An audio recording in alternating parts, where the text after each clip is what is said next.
para meditarmos na palavra do Senhor. Hoje nós vamos pensar no tema Resgatando as Percas da Vida. O texto bíblico que nós vamos ler vai ser 2 Reis, capítulo 6, do versículo 1 ao versículo 7. O texto nos diz o seguinte: Disseram os discípulos dos profetas a Eliseu: Eis que o lugar em que habitamos contigo é estreito demais para nós. Vamos, pois, até o Jordão, tomemos de lá cada um de nós uma viga e construamos o lugar em que habitemos. Respondeu ele: Ide. Disse um: Serve-te de ires com os teus servos. Ele tornou: Eu irei. E foi com eles. Chegando ao Jordão, cortaram madeira. Sucedeu que, enquanto um deles derribava um tronco, o machado caiu na água. Ele gritou e disse: Ai, meu senhor, porque era emprestado. Perguntou o homem de Deus: Onde caiu? Mostrou-lhe ele o lugar. Então Eliseu cortou um pau e lançou ali, e fez flutuar o ferro, e disse: Levanta-o. Estendeu ele a mão e o tomou. Esse texto bíblico é um texto que vai narrar uma situação da escola de profetas que havia em Jericó, porque essa escola de profetas, ela cresceu muito. Era uma escola que estava em ascensão. E muitos alunos e discípulos estavam se matriculando. E a notícia dos milagres que Deus tinha feito através de Elias e Eliseu tinha se espalhado. E o local da escola tornou-se insuficiente. A casa em que eles estavam era de pau a pique, e eles precisavam construir uma outra casa. Então eles foram cortar madeira às margens do Jordão, a cerca de 8 quilômetros do local dessa escola. E aí acontece o que eles menos esperavam.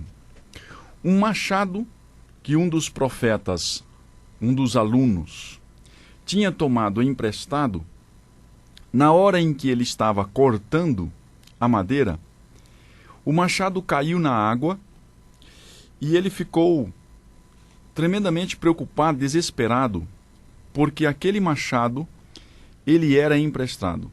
Bom, aqui a gente começa a perceber que esse aluno, ele sofre uma perca.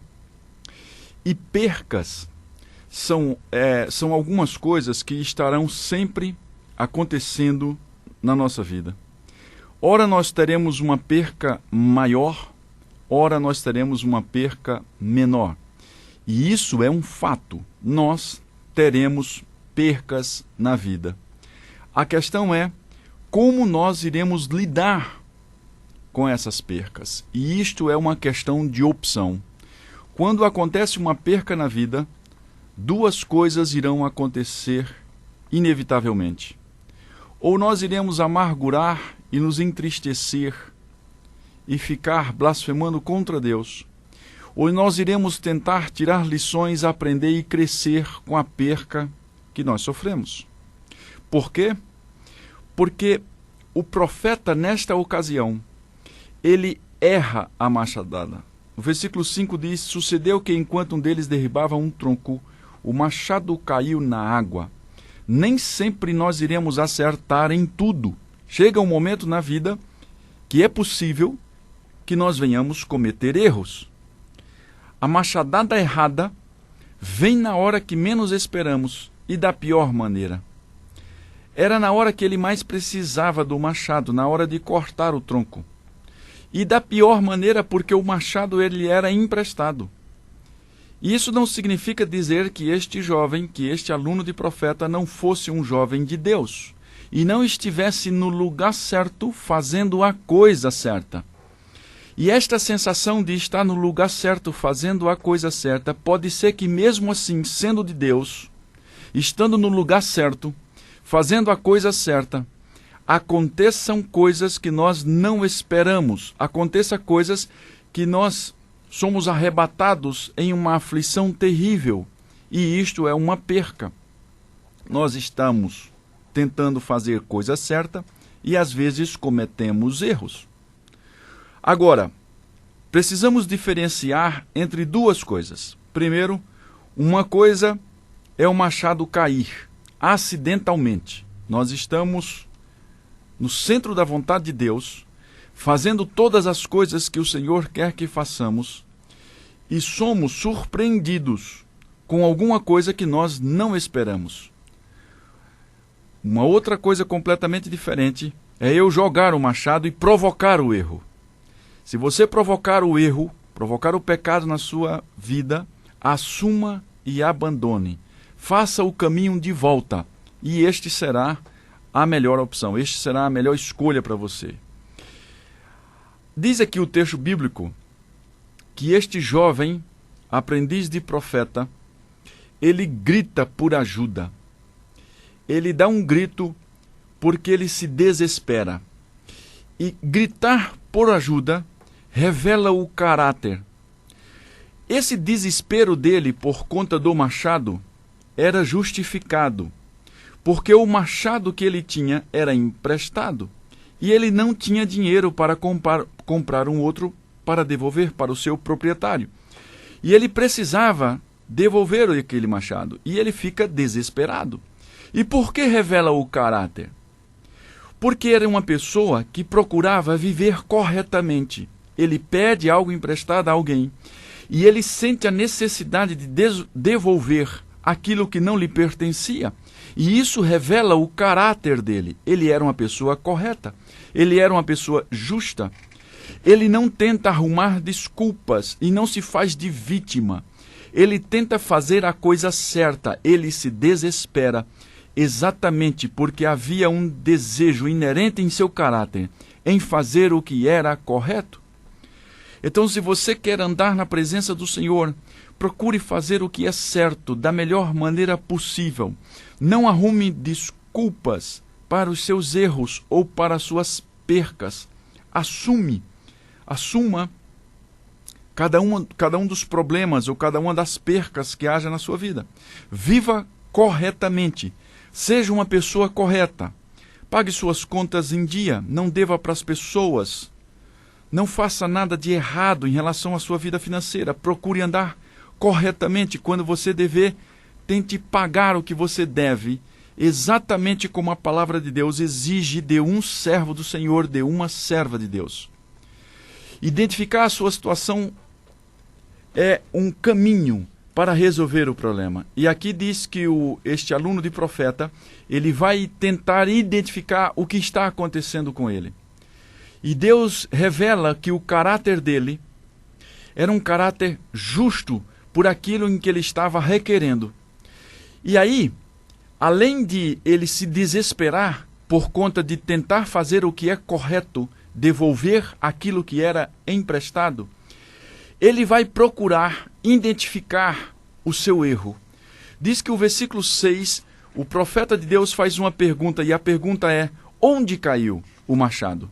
E aí ele vai procurar identificar onde o machado caiu, ou seja, ele vai identificar exatamente onde ele errou e qual foi a consequência do seu erro. E nós acertamos quando nós admitimos os nossos erros, as nossas falhas, os nossos equívocos. Mapear os nossos erros e tentar tratá-los é o caminho para a nossa vitória pessoal e para que Deus nos conceda a vitória por sua graça e misericórdia. Tem machados nas nossas vidas, tem machados, se é assim que eu posso dizer, ainda imersos, porque nós não confessamos o nosso erro. E ele só virá a cura quando nós falarmos do que está acontecendo ao Senhor. Quando nós reconhecermos, a Bíblia vai dizer para mim: filhinhos, não pequeis. Porém, se vocês pecarem, temos um advogado junto ao Pai, Jesus Cristo o justo. Então há erros que estão encobertos, há percas, há problemas, há dificuldades que ainda precisam ser mapeadas, identificadas, falar com Deus em oração, colocar diante do Senhor as coisas que nós sentimos que estamos perdendo ou provocada por nós ou não. E reconhecer os nossos erros e assumir a culpa e abandonar é o caminho da vitória diante do Senhor. Vai dizer o texto bíblico que Deus fez flutuar o machado. Deus faz flutuar algo que traz desespero. Por quê? Nessa situação do contexto, porque aqui havia uma impossibilidade. E qual era a impossibilidade? Pela lei da física, um ferro, ele não flutua na água. Então isso era impossível. E Deus age no impossível. E a pergunta é, por que Deus faria flutuar um simples machado? Por que Deus faria flutuar algo tão banal, algo tão sem significativo, algo tão sem importância alguma, um machado? Exatamente por causa da impossibilidade.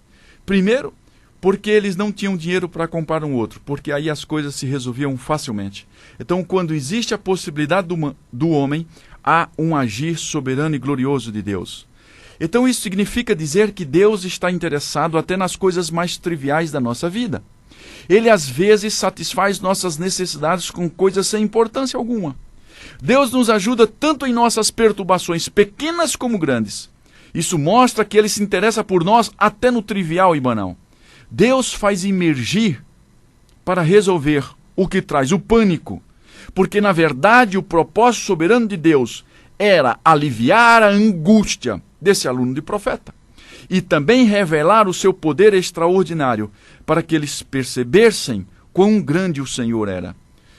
Há machados afundados que vai nos levar ao pânico, mas é interessante nós percebermos que eles podem flutuar pelo poder de Deus. E Deus irá agir por meio de coisas simples.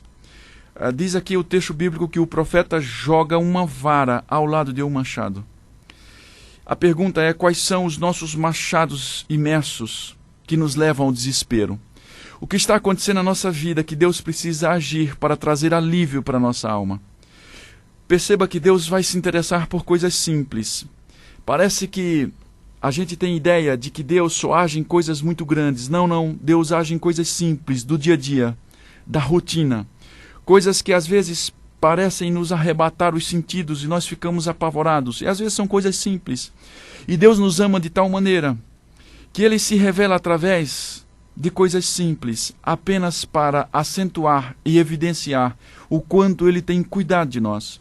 Ele se interessa e Ele atua, às vezes em coisas irrelevantes do cotidiano da nossa vida. Se você perceber do Gênesis ao Apocalipse, Deus tratando através de coisas muito simples, do cotidiano do povo. O machado, a farinha, o azeite, a manjedoura, a sassa que ardia. São coisas simples que Deus usa para evidenciar o amor e o cuidado dEle para com os seus filhos e filhas. Então não se desespere se você está passando por percas na sua vida. Não se desespere se está acontecendo uma grande perca na sua vida.